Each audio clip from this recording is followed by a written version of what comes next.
let's talk a little Miami Hurricane recruiting as the Canes got some momentum on the trail. They just beat USF.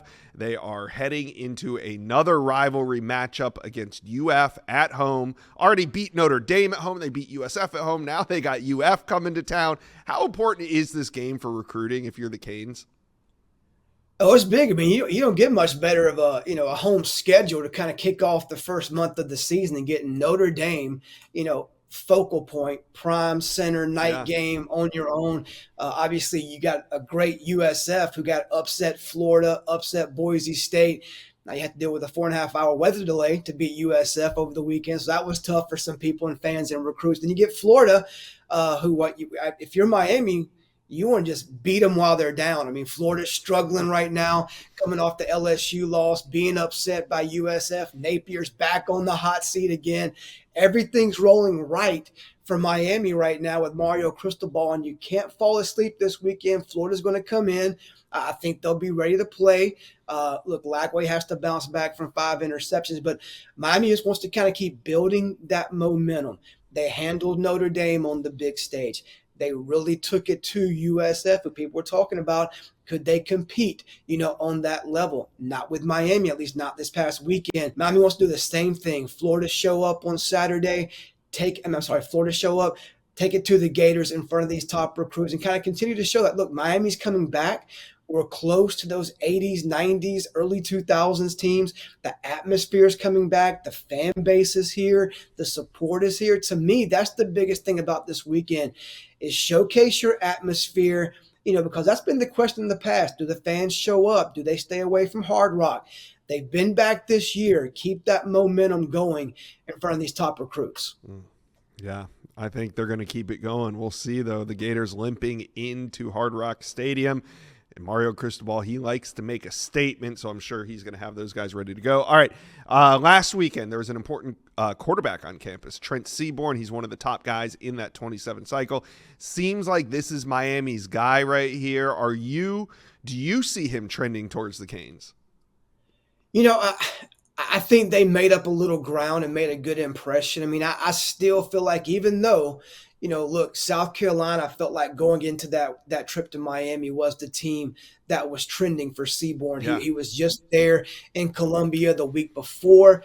Now, look, while he was in Miami and Miami was throttling USF, South Carolina got taken to the shed by Vanderbilt, I think, 31-7 in Columbia. Over the weekend, does one game make that big of a difference? No. I think the relationships, at South Carolina are still a little bit stronger, a little bit deeper. He's been there more than Miami, but Miami did a great job. He met with the staff before the game, after the game, got a lot of questions answered. He loves OC Shannon Dawson. He likes, obviously, what he saw out of Cam Ward last year at Miami and so far this year out of Carson Beck at the quarterback position, the versatility of the offensive scheme. I think this visit definitely helped Miami in this recruiting race for Trent Seaborn. Look, he's an Alabama kid. He's going to go to games at Alabama and Auburn. FSU wants to get him on campus as well. Oregon is very much in play. One thing I can say right now is he's definitely trending towards leaving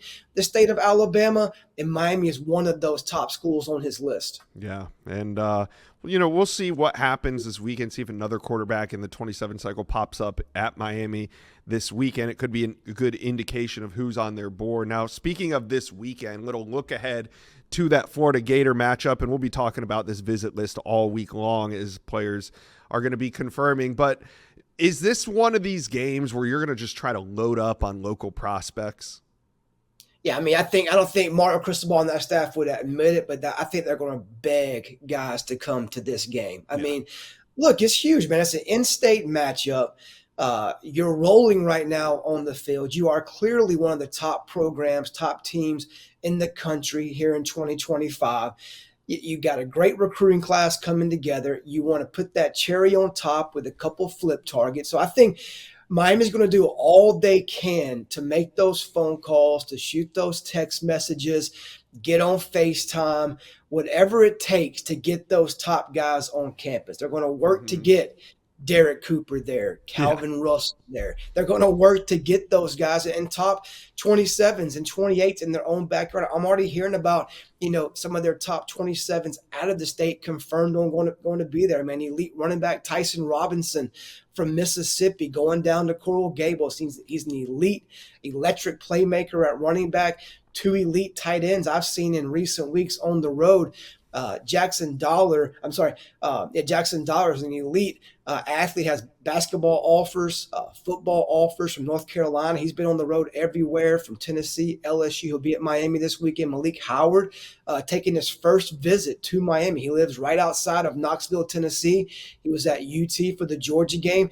He'll be at Miami's a top 5 school for him. He'll be at Miami for the first time this weekend. So I think as the week goes on, you'll see and hear a lot of names added to this list, both local, both national. But I think Miami wants to, like you said, not only make a statement on the field this weekend, but make a statement on the field in front of national targets inside Hard Rock Cafe Stadium. Yeah. Now, have you heard about any top players from out of state? Because Mario Cristobal has done a really good job, whether it be recruiting California, landing the top defensive lineman in Chicago out of Illinois. They've recruited a bit nationally under Mario Cristobal. Are we expecting any out-of-state top players? Yeah, I think that's the guys I kind of referenced there. I mean, you're going to see guys that they're trying to pull, in that 27, 28 class there. Again, it's early to say who we expect. We think it's going to grow exponentially, but the guys I've kind of confirmed so far, the Malik Howards and Jackson Dollars and Tyson Robinsons, you're going to see a guy like 2028, an elite player, Ashton Ghetto from up at Jacksonville Bowl Schools coming down, been to Miami multiple times. He's a top 20 guy in 2028. So you're going to see guys in this list grow and grow and grow by the day. And I wouldn't be surprised to see guys travel nationally for this game if their schedule allows it to. Yeah, and, it feels like it really lines up great for Miami. Like you said, the Canes have it all going for them on offense, on defense. Meanwhile, the Gators stumble into this one, just looking to get some traction on the season, looking to get DJ Lagway back on track, but Mario's going to try to make a statement. So, Miami fans, talk to Chad and I. We want to hear your score predictions for this weekend's Miami Hurricane versus Florida Gator football game. Let us know, comment section below.